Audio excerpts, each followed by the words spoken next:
அட பாவி 250 runs CSK மேல இப்படி ஒரு கொலவெறி தாக்குதல் நடக்கும் நான் கொஞ்சம் கூட நினைச்சு பார்க்கல. சிஎஸ்கேவை தோக்கடிச்சதுக்கான ரஜத் படிதார் சொன்ன சீக்ரெட் பிளான் தான் இப்ப வைரல் ஆகிட்டு இருக்கு. சிஎஸ்கே ஏதாவது மல்டிவர்ஸ்ல போய் விளையாடுறாங்களா? ஏன் எத்தனை வருஷம் சர்வீஸ்ல இப்படி ஒரு மோசமான ஆட்டத்தை நான் பார்த்ததே இல்லப்பா. ஆமா குட்டி ப்ரோ, ஃபில் சால்ட்டும் விராட் கோலியோட பேஸ் தான் எல்லாத்துக்குமே முக்கியமான காரணமா அமைஞ்சது.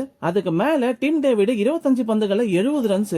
ஆமா பிக் ப்ரோ, அதனாலதான் ரஜத் படிதார் அவர் ஸ்பெஷலிஸ்ட் ஃபினிஷர்னு வர சர்டிபிகேட் கொடுத்திருக்காரு. இது மட்டுமா, போலிங்ல ஜேக்கப் டவி செஞ்ச சம்பவம் தான் மெயினே. ருத்ராஜையும் சஞ்சு சாம்சனையும் ஏலியா அவுட் ஆக்கி சிஎஸ்கேவை தலைகால் புரியாம ஆக்கிட்டாரு. டஃபி கூட பரவாயில்ல பிக் ப்ரோ, ஆனா இந்த குருணால் பாண்டியாவை ரஜத் படிதார் என்ன நெருக்கடி வந்தாலும் உன்னதான் பாப்பன்னு ஒரு லவர் மாதிரி சொல்றாரு. ஒருவேளை குருணால் பாண்டியா கிட்ட ஏதாவது மந்திர கோல் இருக்கோ? குட்டி ப்ரோ, அது மட்டுமா, புவனேஸ்வர் குமாரும் அபிநந்தன் சிங்கும் போட்ட அந்த டெத் ஒரு யார்கர்ஸ் சிஎஸ்கே பேட்ஸ்மேன்களுக்கு கால்ல அடிபடாம இருந்ததே பெருசு.